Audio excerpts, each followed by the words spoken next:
former Deputy President Rigathi Gachagua has continued to become a thorn in the flesh of the current President William Samoei Ruto, and he has put down strategies that he's going to use just to make sure he weakens Ruto's regime.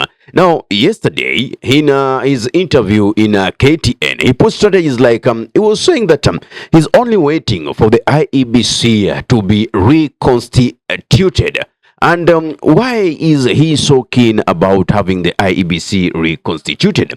He says that he will wish those members of parliament, the cabinet, not the cabinet, the MCAs, senators, governors who are in his camp to resign from the UDA party, then go back and seek a fresh mandate from the people in the mountain using the party that they're going to launch, or the party that they're going to name, the so-called vehicle, as he vehemently puts it. He says by doing that and they are re-elected, it will actually send a message to William Samoei Ruto. And by the way, that is one of the strongest strategies that he can use to pass a message. But now let us look into this statement. It could also be a suicidal mission because again it is not so obvious that that's gonna happen, bearing in mind the political landscape and the dynamism in our Kenyan politics. But anyway, it is a good strategy worth executing, only that I wish he hadn't talked about it or given a glimpse of it in his interview. Because if you are going to war and already you've shown your enemy the kind of weapon you are going to use, they will actually counter-attack you. How can William Samoei Ruto counter-attack Rigathi? Remember, back then, we had already warned Rigathi Gachagua that out of 100% of the people who are visiting him in Wamunyoro, 50% could or may have been sent by the current regime to go just get to know the secrets or the plans of Rigathi Gachagua, then form a way of countering them. For instance, what bars Ruto from fielding in candidates in the said party so that they could seek mandate, then later on disband or decamp from that Rigathi Gachagua's party that will be in existence in a few months to be mentioned, or once the IEBC is reconstituted. But there's something that he did actually say that caught my mind, that again, if you are supporting Rigathi Gachagua again, you really need to take a step back and try to again reorganize yourself, try to analyze, because he said one of the most exciting candidates that they may have in Mount Kenya, or they might feel that supporting Mount Kenya, is Raila Amolo Odinga. Then he was asked, why does he think he might succeed where Uhuru Muigai Kenyatta failed? Because remember, during the Azimio era, Uhuru Muigai Kenyatta, the former president, was vehemently supporting Raila Amolo Odinga for the presidential seat, campaigned for him, even used state resources for Raila's campaign. Unfortunately, not even in his backyard did the Mount Kenya people vote for Raila Amolo Odinga. And we had even the Kenya leader, that is Mother Karua, also fronting support for Raila Amolo Odinga. But still, the Mount Kenya region never voted in Raila Amolo Odinga. They still went ahead and voted for William Samoei Ruto. So, how he responded to this question of how does he think he will succeed where Uhuru Muigai Kenyatta failed, he said then it's Odinga to decide, to choose whether he wants to be president or end his career as mtu wa mkono, a handsman for William Samoei Ruto. What does that again show you? Just like I said, there are no political enemies or friends forever. The enmity is temporary. The friendship is temporary. It's a matter of interest.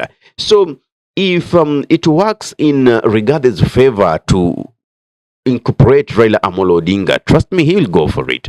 If it works in Raila Amolo Odinga's favor to work with Rigathi Gachagua, they will go for it. And that is what time and again these politicians have exhibited. This is what they have shown us. But now, the question is, as I've always told you, the people of the mountain already has had their voice. They are people that they don't wanna work with. They are people that they really fear. This is one Ruto, William Samoei. We are talking about even Raila Amolo Odinga because the betrayal he's given to the nation. And just to be very specific, there are people who are telling us, if you call Raila Amolo Odinga a traitor and a betrayer and you never voted him in, what do you mean? Basically, we expect him to conduct duties as the opposition leader. So when he skips his role as an opposition leader and gets into bed with the government, he's actually a betrayer. He's betrayed the opposition. You understand? It doesn't mean that if I'm in government and I call Raila Amolo Odinga a traitor, that I am double speaking. No, I am in government to support if it is doing the right thing and also to criticize if it is doing a wrong thing. We are not there to be a yes boss. The government was voted in a basis of the promises that they made. Of course, there are key points that they told the people they are going to make sure are implemented. So if they don't implement that, they should be held accountable, both from within and without. That is how or what shows the level of integrity our leaders may have. But if they don't have the guts to come and criticize the government within and without, it shows they are just yes men. Now, remember, there are also those who supported Raila Amolo Odinga. Even if he lost the presidency, there are those who did support him. So he also commands a sizable crowd, audience, citizenry.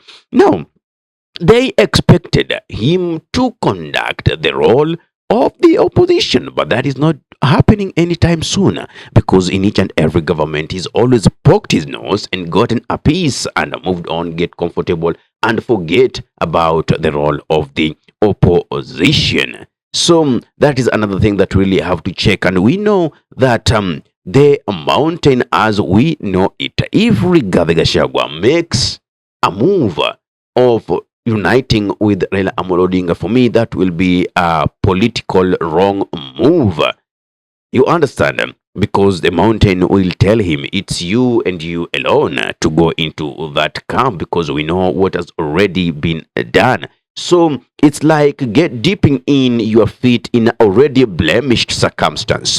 Therefore, you will have to share the blame, and that is what the mountain doesn't want. They don't want a stained vehicle. They want a good vehicle, and that is why I have a problem with Jubilee frontiering in Fred Matiang'i as their presidential candidate, because for me, I remember, as far as the issue security is concerned, the Minister for Interior then was Fred Matiang'i, and it is when the River killings were happening, abductions and bodies found dumped in River up to date.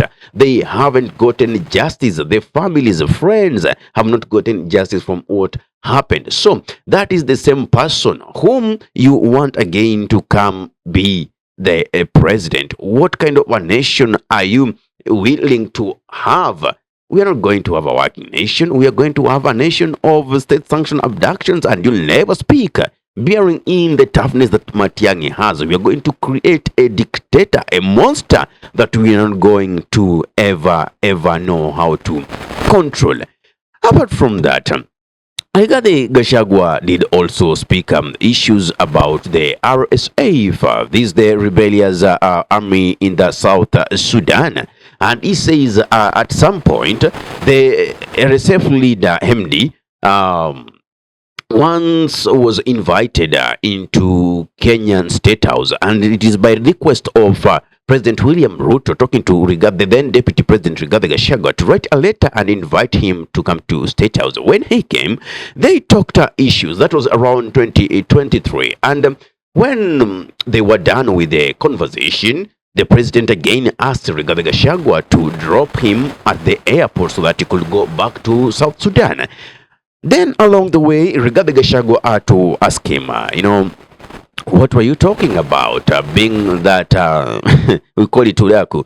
And the guy told him, no, we're just talking business, gold, blah, blah, blah. And that is when Rigathi Gachagua knew, okay. After prompting him to know what they were talking about, then the revelation came that actually Ruto was also interested in that gold. And that is why, with this current advent of seeing the RSF leaders in the KICC trying to create a parallel government for the South Sudan, really speaks volumes. Now, there are so many things that Rigathi Gachagua has revealed in that meeting, and they should not just be taken casually. Among them is the plan that President William Samoei Ruto told him about in their private conversation about if you want to retain a presidency, you have to capture the IEBC, control it from the inner core, and also make sure that you also control the judiciary, and to be very specific, the Supreme Court, because that is where all our cases end and final determination is done. So he says that the president, that is William Samoei Ruto, has a plan to go into election by disbanding this current Supreme Court, and openly we can see that the IBC is not there.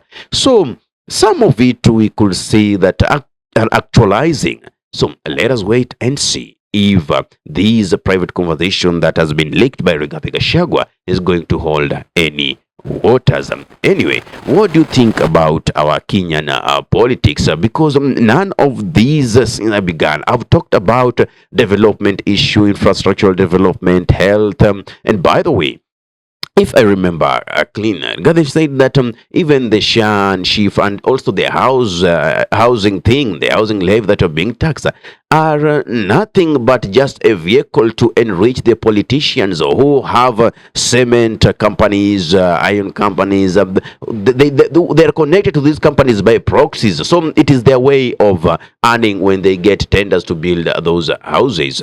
Anyway, what's your take? What's your thought? Give me your comment in the comment section below. If you're watching from our YouTube channel and you love content of this nature, kindly subscribe and press notification button so anytime that we are live or we upload content of this nature, you'll be the very first person to be notified. Ahmed Khalif is my name for the Unscripted Talks here in Durb Radio. Assalamu alaikum warahmatullahi wabarakatuh. Kwa timba kali za Afrika, Durb Radio ndio mpango mzima.